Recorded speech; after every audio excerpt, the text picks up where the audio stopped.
Nanaya Shiki is probably one of Nasu's most interesting and conceptual characters to me.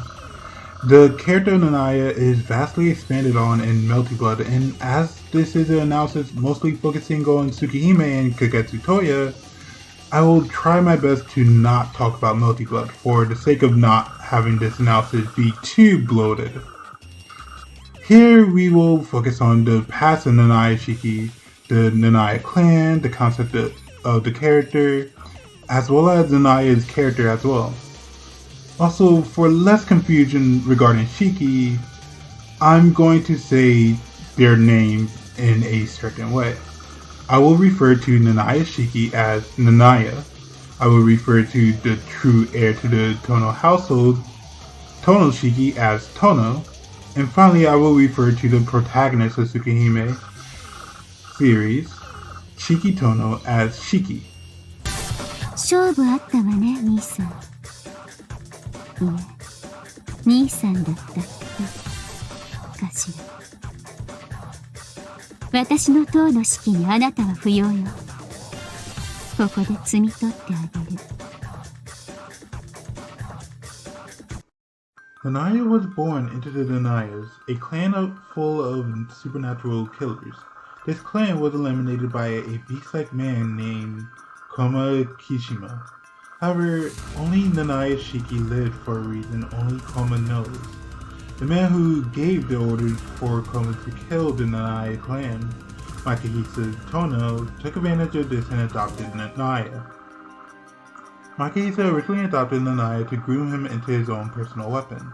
Makihisa would still allow Nanaya to play with the children of the house, but would be very hands-off in Nanaya's development, causing there to be no one to shield Nanaya from the harsh words of the other household near the Tonos.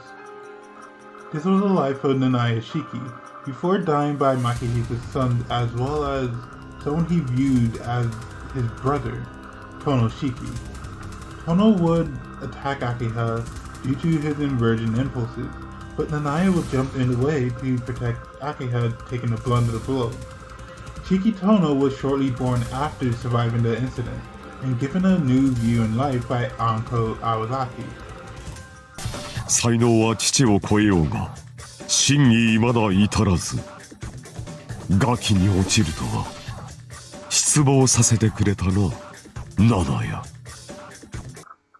The Nanaya clan was a clan of supernatural killers with psychic abilities. All these psychic abilities would mainly be abilities that help the members of the Nanaya clan kill even better.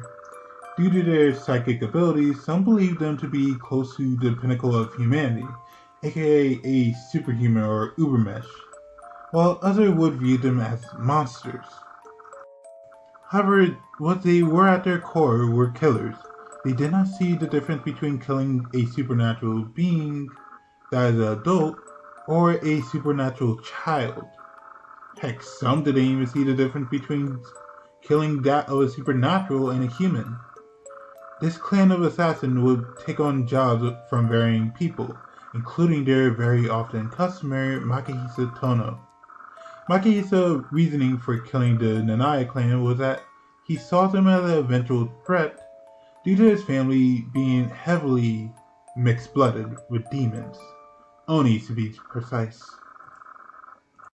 ああ、確かに悪い夢だ。吸血鬼と同じでさ。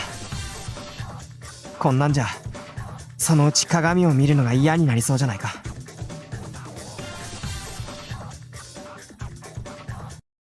The concept of Nanaya Shiki is a pure killer, someone who by nature isn't good or evil, but simply someone who kills as a way of life. They need very little reason to kill, heck, the less the reason, the more pleasure it brings them.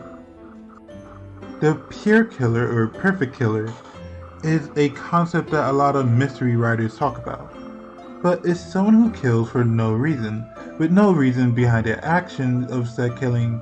The person most likely would never be found. It's usually said in these stories that if the perfect killer exists that kills for no reason, society will fall as this killer will lead to others following in their steps, attempting the same thing. We even see this in the classic story of Tsukihime. In that story, Shiki is impersonated by a person who sees his point of view and believes that Shiki did everything he did because it's his way of life, and it's the perfect way to live. However, Shiki just rightfully calls him an idiot and then moves on. However, in a way, Shiki is someone who walks the line between a pure killer and a normal human being.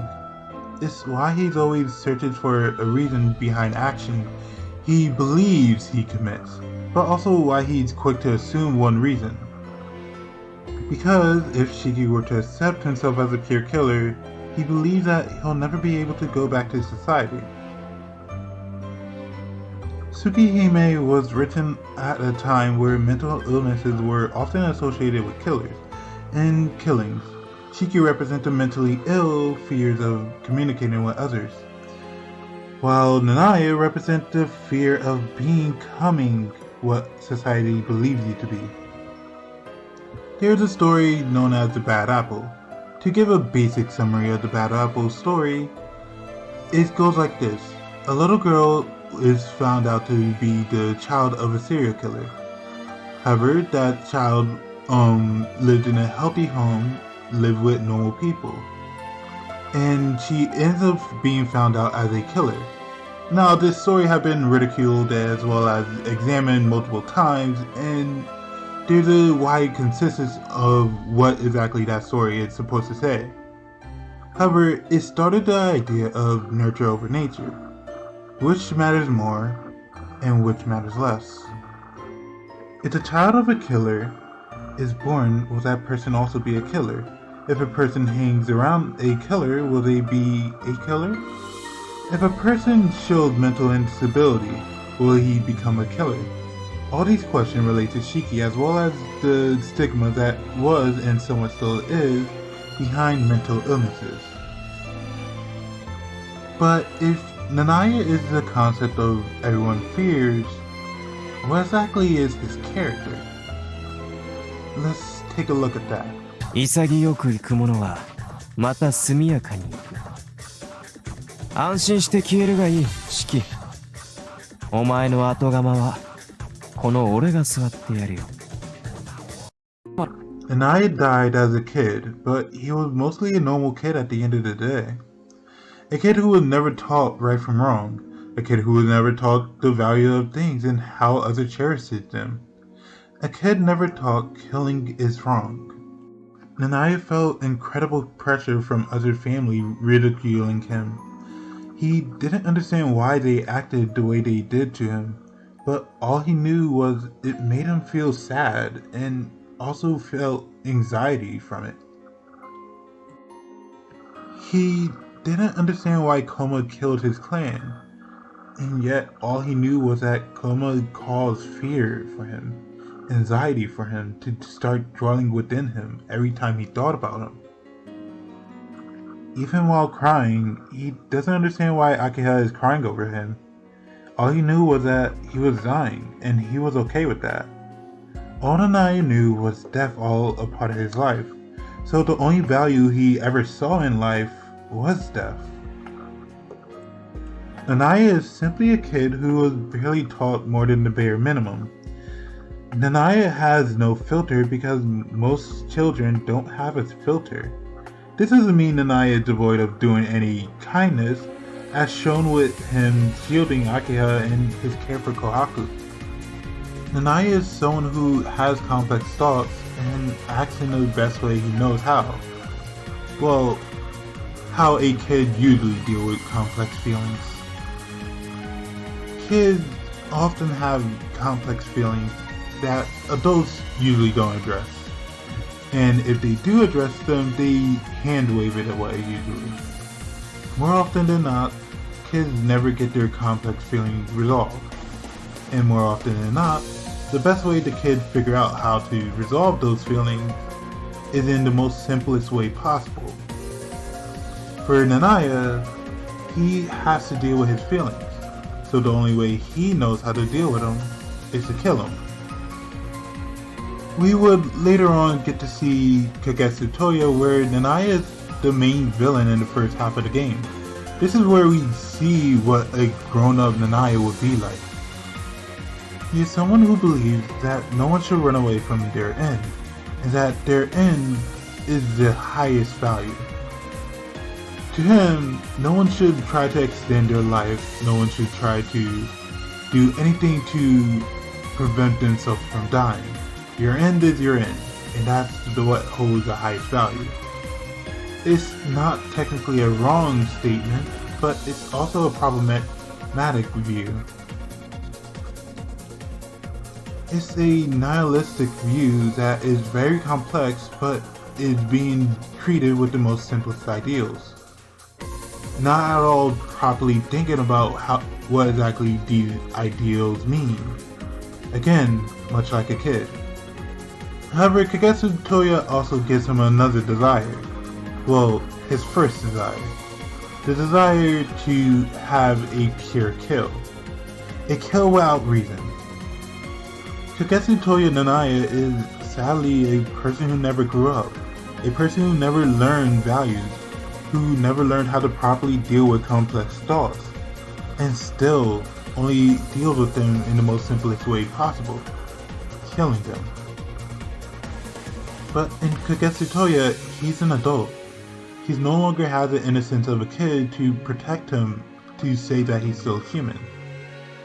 And when he isn't a kid anymore without the innocence, then isn't he a monster? So, one big question that I kept myself asking is, what exactly is Nasu's answer to this question? What exactly makes a killer? Is it environment? How they are raised? The drill of killing? The answer Nasu provides is there is no way to be a pure killer. A pure killer can never actually exist. Everyone does things for a reason, even if they don't know it themselves. あんたらとは割が合わない。脳天串刺しにされたらおとなしく死んでおくのが礼儀だろう。Akeha was raised by Makahisa, but she completely rejects his ideals and methods. She doesn't respect a single thing about him after finding out everything he did, causing his name to be forbidden in the house. Shiki was born from a family of killers and yet was able to learn from Uncle how to value life and the pointless things in life, how to take fun in them, how to just make anything out of anything. Even the smallest things have value. That's the lesson he learned so much from Anko. Nanaya wants to kill for no reason, but isn't that a reason of itself?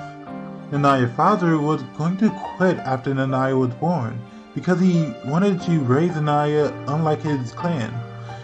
Nurture, nature, birth, etc.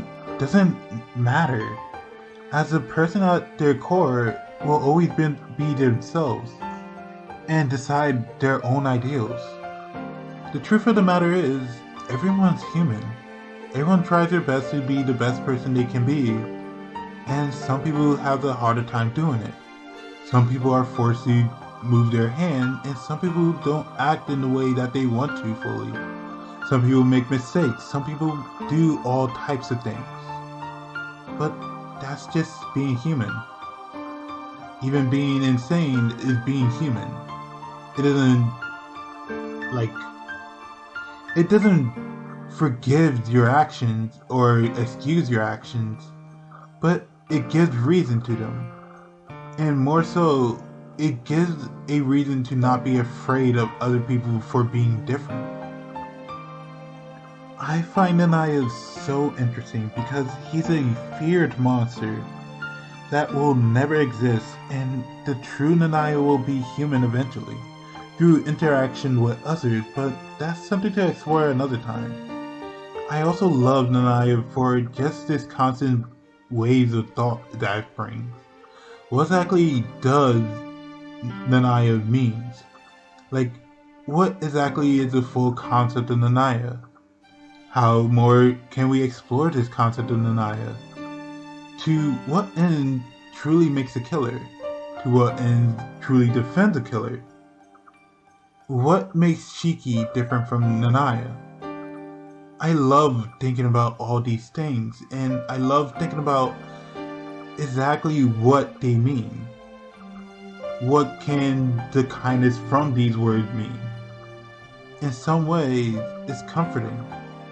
It's comforting because it's it's Nasu's way of saying that being mentally ill, being challenged in any way possible, doesn't mean you're going to end up as a killer.